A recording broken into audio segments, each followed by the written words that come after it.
lagi dengan kami di podcast Bercakap BSIP Jambi. Semua teman-teman yang mencintai BSIP Jambi, kemudian penonton yang setia mendengarkan inspirasi dari kami bersama podcast Bercakap BSIP Jambi. Hari ini dan beberapa hari sebelumnya hingga beberapa hari ke depan, kami lagi dalam kondisi yang sangat berbahagia karena memang podcast hari ini pun adalah rangkaian dari gebiar HUT ke-1 BSIP Kementerian Pertanian. Dan tentunya dong kami akan menghadirkan inspirasi yang seru, kemudian pengetahuan baru tentang ada hubungan apa saja BSIP dengan standar tentunya. Dan hari ini pun kami menghadirkan pembicara atau narasumber yang tak kalah hebatnya, memberikan insight bagi penonton semua, berbicara tentang ruang lingkup standarisasi. Kita lihat siapa dia. Nah, di hadapan kami sudah ada Pak Angga. Nama pekerjaan lengkapnya apa sih? Pak Angga apa?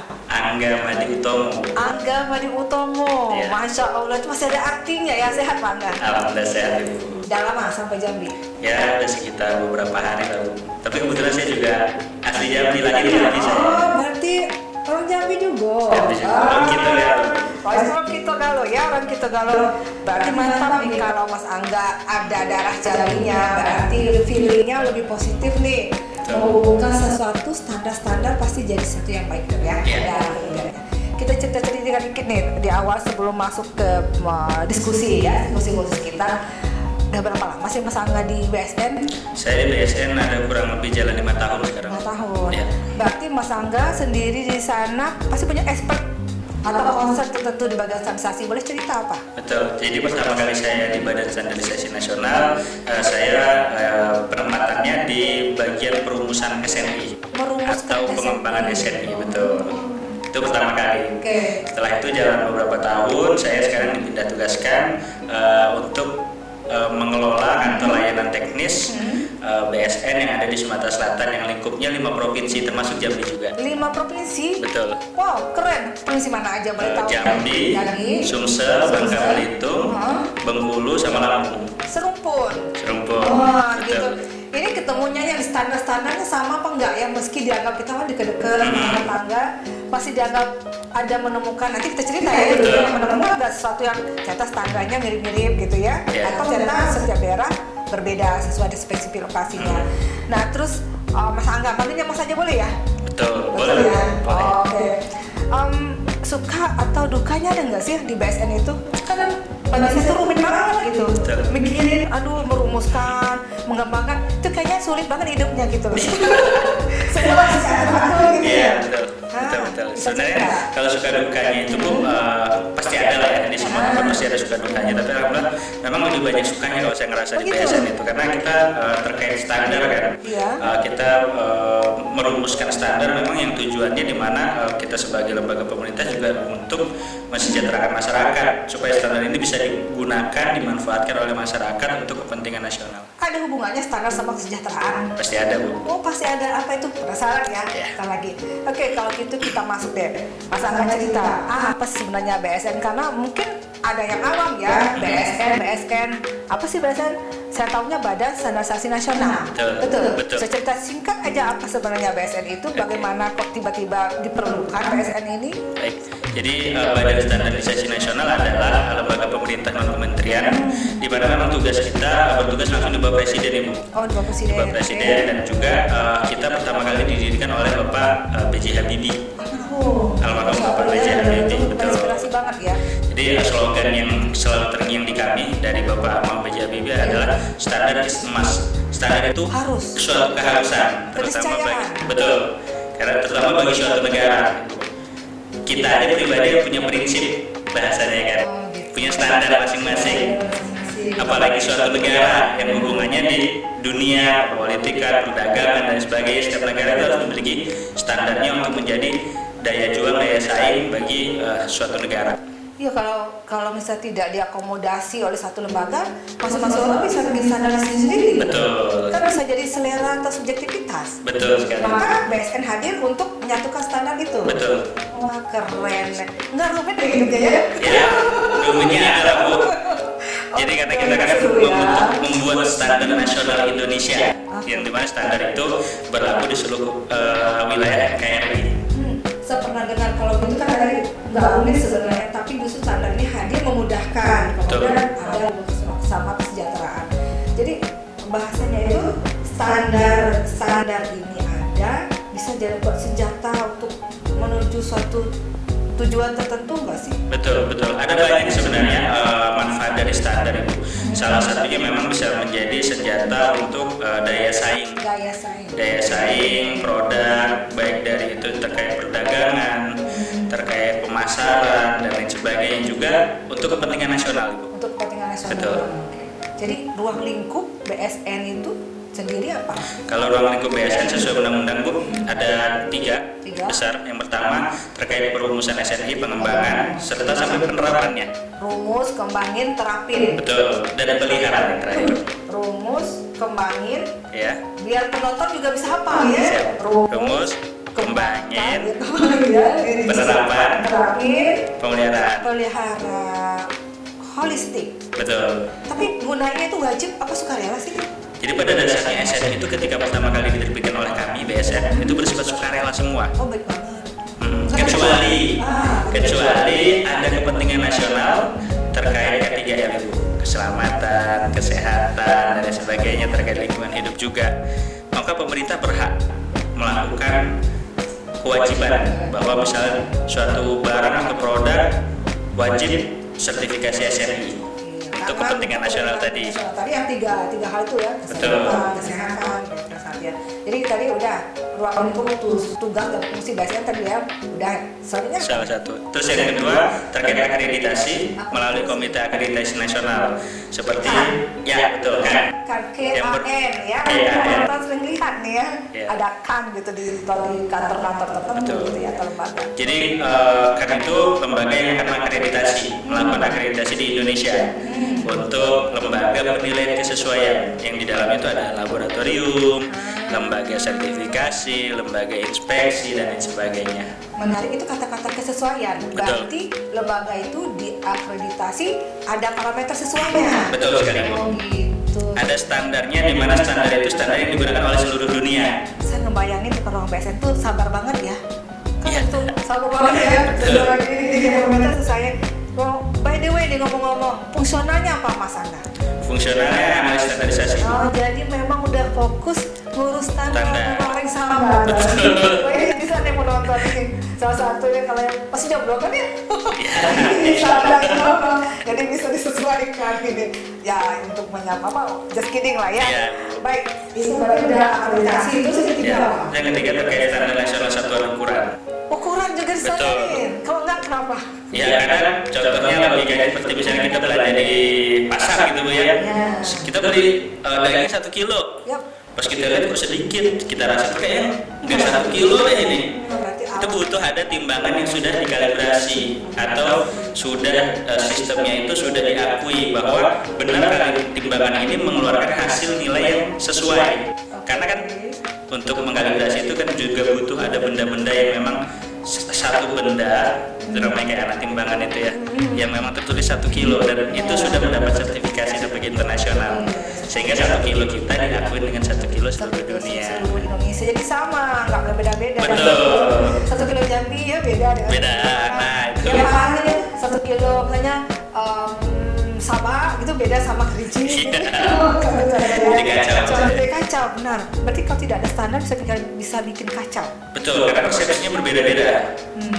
Sehingga dengan adanya standar kita berusaha untuk menyamakan persepsi itu, walaupun memang tidak bisa semuanya. Ya, sukarela tadi ya. Betul, tidak bisa semua, sehingga kita membuat suatu standar-standar di mana berharapnya standar itu bisa dimanfaatkan oleh masyarakat. Tadi contohnya kita timbangannya, kita belum masuknya apa sih hubungannya sama pertanian gitu ya, sama kita kan. Betul.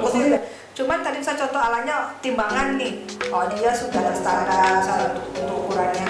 Apakah mutlak tuh harus ada SNI-nya? Oh, maksudnya ini udah standar berarti ada label SNI-nya di situ begitu Betul. maksudnya? Kalau misalnya untuk standar sertifikasi SNI Bu, jadi SNI itu kan memang bukan legalitas ya. Oh, bukan legalitas. Bukan legalitas yang kita ngumpulin berkas, daftar, selesai. Bukan seperti itu, prosesnya panjang Bu. SNI itu adalah jaminan mutu. SNI itu Jaminan mutu. Dan jaminan mutu selalu ada prosesnya, itu ada ada di ujung SNI itu. Setelah semua legalitas selesai, barulah mengurus ke SNI untuk jaminan mutunya. Nah, setelah dapat sertifikasi SNI, melakukan proses sertifikasi SNI, dalam proses itu ada di proses tempat produksinya. Prosesnya diaudit semua, dari hulu sampai hilirnya. Serius ya? Misal contoh untuk barang itu, menghasilkan barang itu dari bahan baku. Contoh pertanian nih. Contoh pertanian misalnya. Pertanian kita ambil deh lebih enaknya di bahan olahan ya. Bahan olahan. Misalnya kita keripik deh. Betul. Ya misalnya keripik kentang atau keripik Nanas gitu dari ya. bahan pertanian. Ya, bahan pertanian ya. Kita bisa keripik nanas. Ya. Jadi pertamanya prosesnya mau sampai tiba-tiba dapat label SNI itu dilihat prosesnya dulu. Betul. Dari mana bahan baku berasal? Oke. Air di tempat produksinya itu harus diuji juga apakah mengandung E. coli, salmonella yang berbahaya bagi masyarakat. Lalu proses produksinya diaudit, dia masak dengan suhu berapa lama, dan dia harus membuat sistem. Nah itu ada dasarnya tuh. Ada dasarnya, betul. Ada dasar dan ada standar rumah produksinya. Jadi produk yang dihasilkan di hari ini, bulan depan, tahun depan, mutunya akan sama dan terjaga. Ya, nah itulah dibutuhkan sistem tadi. Jadi nggak ada istilahnya, waktu viral sebulan itu enak kali. Nah, lah rame kan enak. beda. Iya kata orang. Betul. Berarti nggak standar. Betul. Rumah produksinya tidak standar, prosesnya Jadi tidak standar. standar itu menjadi senjata, dan kemudian standar itu bisa memberikan pengaruh pada kesejahteraan ya. Kalau contoh tadi sebulan enak, Betul. sebulan berikut nggak enak, ya akhirnya berkurang dong pendapatannya. Betul. Jadi BSN yang paling dikenal outputnya itu label SNI. Betul. Sejauh mana sih pentingnya setiap boleh bilang produsen, ya atau siapapun pengguna user membutuhkan itu? Ada ketentuan tersendiri nggak dalam peraturan BSN bahwa ini lembaga tertentu atau apapun yang user membutuhkan harus ada SNI? Ruang lingkupnya apakah hanya di alat-alat ataupun bisa di pangan, di pertanian atau gimana? Baik.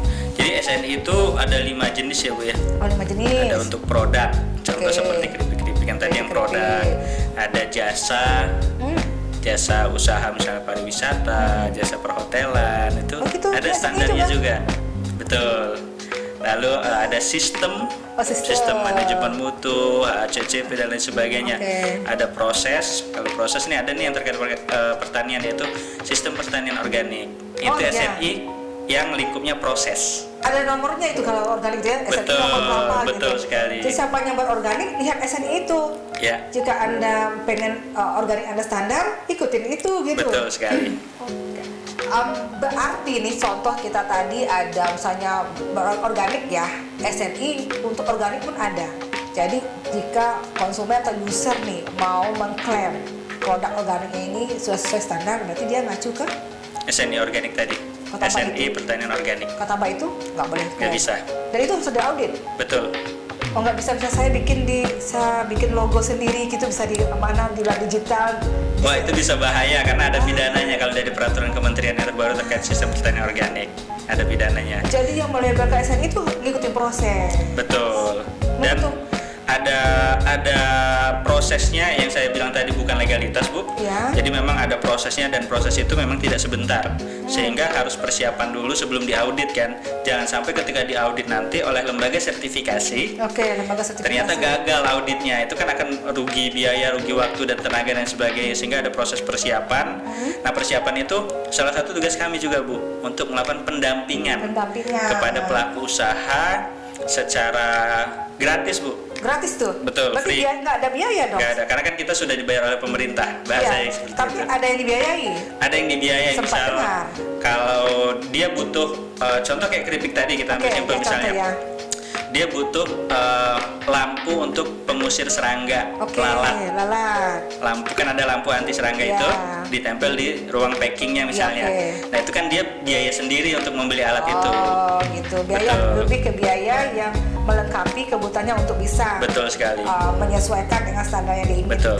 Oh begitu ceritanya. Tapi jika proses sertifikasinya itu gratis.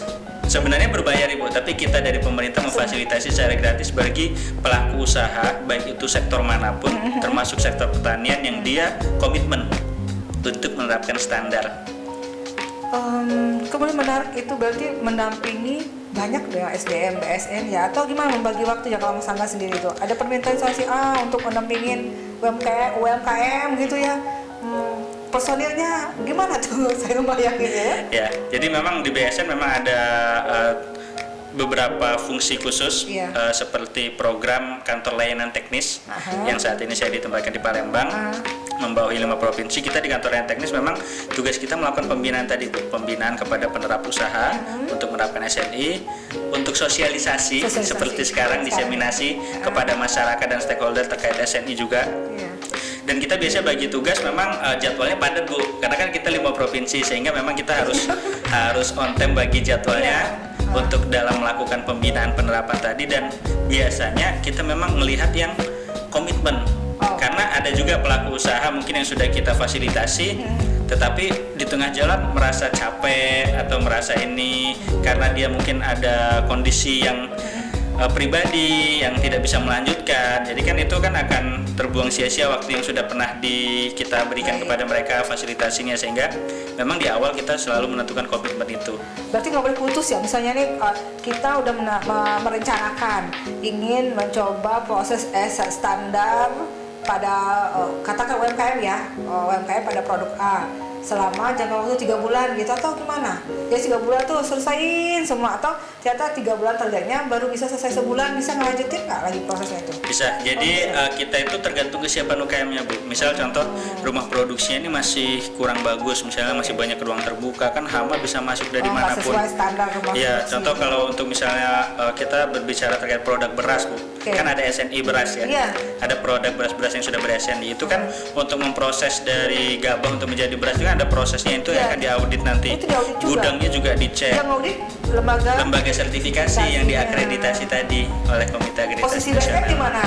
Nanti setelah itu semua baru BSN mendampingin gitu. Betul, BSN akan mendampingi pelaku usaha tadi, karena salah satu tugas kita yang tadi selain membuat SNI, kita juga melakukan pendampingan pembinaan penerapan. Betul sama. Jadi dalam proses sampai SNI itu terbit, BSN nggak sendiri, ada lembaga sertifikasi. Terus ada lembaga instansi lain juga terlibat situ? Ada Bu, dalam pembinaan kita memang kalau BSN sendiri kan kita sumber dayanya pasti akan kewalahan jika kita menaungi seluruh Indonesia. Terutama misalnya saya di kantor layanan teknis 5 provinsi, sehingga kita bekerja sama dengan beberapa stakeholder seperti salah satunya dengan BSIP, dengan dinas-dinas terkait dalam pembinaan itu supaya semua wilayah itu dapat tercover dengan baik. Mas Angga, udah ngomong keripik nih, siang-siang ngomong keripik ya. Olahan, udah bicara tentang keberadaan UMKM. Yang memang hari-hari ini UMKM termasuk nadi ekonomi kelas menengah, ya, ke bawah mau ke atas ya.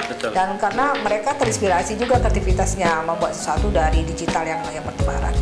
Ada kemungkinan nggak UMKM yang banyak ini ya kan riskan kalau nggak ada standar-standarnya.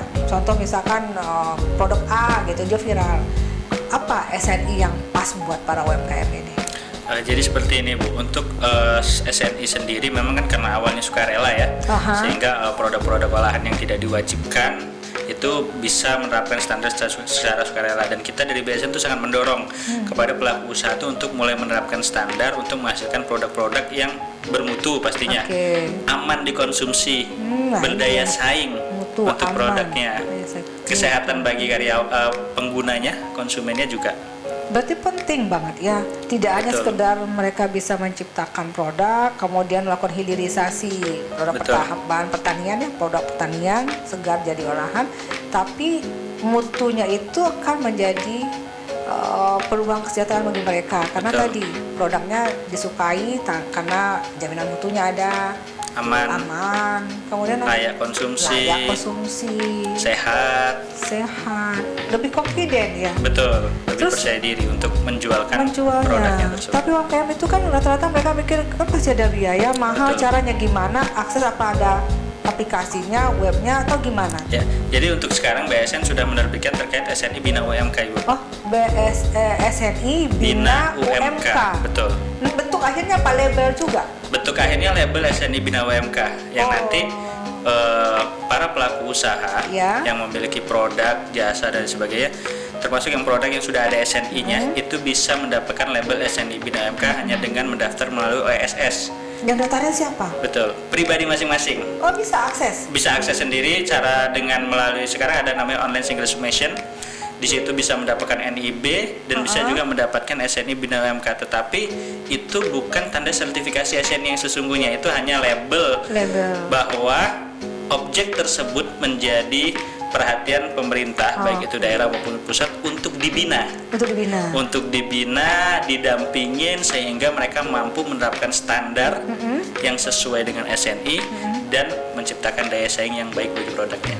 Iya, berarti masih butuh lembaga nggak seperti BSN untuk dampingin atau BSIP, misal kita punya mitra nih, tetap kita hadir dengan mereka walaupun mereka daftar sendiri atau kita bantu? Sebenarnya mereka bisa daftar sendiri, tetapi memang kita perlu sosialisasi kepada mereka untuk menyampaikan bahwa ketika mereka sudah mendapatkan SNI Bina UMK, mereka harus mengisi ada daftar isiannya yang harus komitmen yang mereka berikan kepada kami dan kepada konsumennya, bahwa mereka akan, contoh misalnya, membuat produk dari bahan baku yang layak konsumsi dan lain sebagainya. Ada banyak checklist yang harus mereka lakukan, mereka ikuti, tapi hanya sebagian umumnya saja. Nah, kedepannya tugas BSN, pemerintah daerah, pemerintah pusat untuk mendampingi hingga benar-benar mereka bisa mampu menerapkan standar tersebut.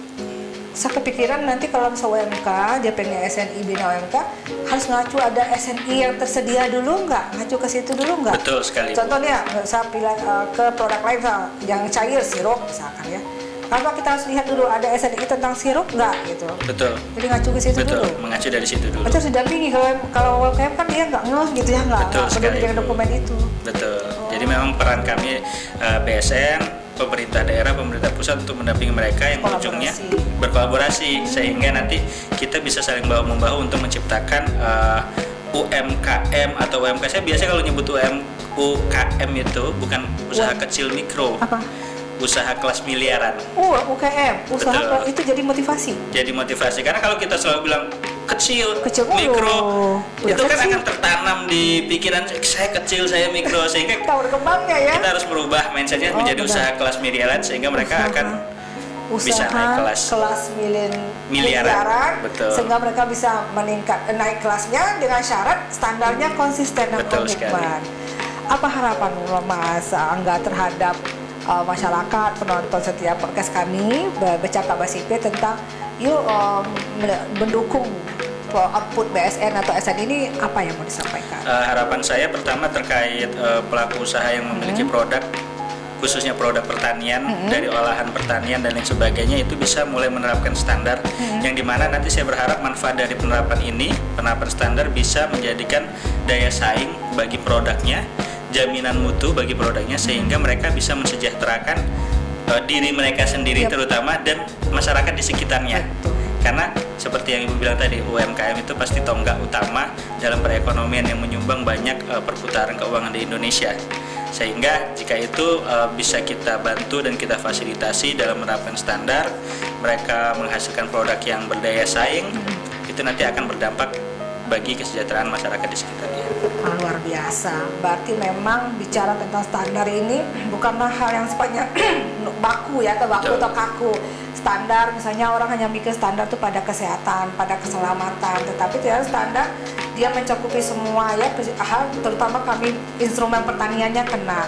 Mas Angga menarik sekali sebenarnya, pengen bincang lebih detail, bahkan kalau bisa harus terlebih buka OSS ya. Pengen langsung, tapi mungkin kita buka nanti di podcast seri yang lain khusus tentang itu. Kita terima kasih banyak Mas Angga telah berpartisipasi. Atas kami salam untuk atasan Mas Angga di BSN Pusat tentunya. Ternyata dengan ada badan baru ini membuat kita menjadi benar-benar kakak adik ya. Iya, betul. Kakak adik. Maka kita pengen lah Mas Angga mengucapin rasa bahagia atas kesyukuran kami ulang tahun BSIP yang ke-1 kepada penonton setia podcast Bercakap Jambi. Silakan Mas Angga. Saya Angga Madi Utama dari Kantor Layanan Teknis BSN Sumatera Selatan dan mewakili Badan Standarisasi Nasional, juga mengucapkan selamat ulang tahun HUT kepada BSIP yang pertama tahun pertama ya. Lagi lucu-lucunya. Lagi lucu-lucu ya. Imut-imutnya. Dan saya berharapnya dengan hadirnya BSIP itu dapat mendorong penerapan agrostandar Benar. Insya Allah. khususnya untuk pertanian di Indonesia, sehingga nanti pertanian Indonesia bisa maju jaya dan bersaing secara global. Secara global. Dan wabil khusus untuk speklo kita Jambi ya, Wang. Dan wabil khusus spek lokasi Jambi yang memang kita punya ciri khas yang banyak banget, Masya Allah, terutama iya. dari pertaniannya. Iya. Bahkan nama kita sendiri aja Jambi itu berasal Jambi. dari nama salah satu produk pertanian ya. Iya, Pinang. Jambi. Jambi, betul. Pinang ya. Jadi saya berharapnya ke depannya kita Pinang bisa berjaya lagi. Amin, amin, amin. Dan nggak hanya Pinang tapi seluruh aspek pertanian yang ada di Jambi khususnya. Baik, terima kasih banyak Mas Angga. Moga mungkin nanti diberi kesempatan kita bisa ngobrol lagi, bincang asik lagi dan seru lewat podcast Bercakap BSIP Jambi. Demikian penonton setia podcast kami. Mohon maaf nggak bisa berlama-lama, tapi ini buat penasaran, insya Allah kita akan ketemu lagi dalam beberapa tema yang berbeda dan pasti tidak kalah serunya dan asik untuk membahasnya dengan santai. Tapi kita dapat ya hari ini teman-teman dan penonton semua mendapat insight yang luar biasa tentang kenapa sih standar itu perlu, dan BSIP Jambi selalu ada untuk Anda semua, untuk kalian semua membangun standar demi kesejahteraan dan peningkatan mutu produk pertanian spesifik lokasi Jambi. Assalamualaikum warahmatullahi wabarakatuh.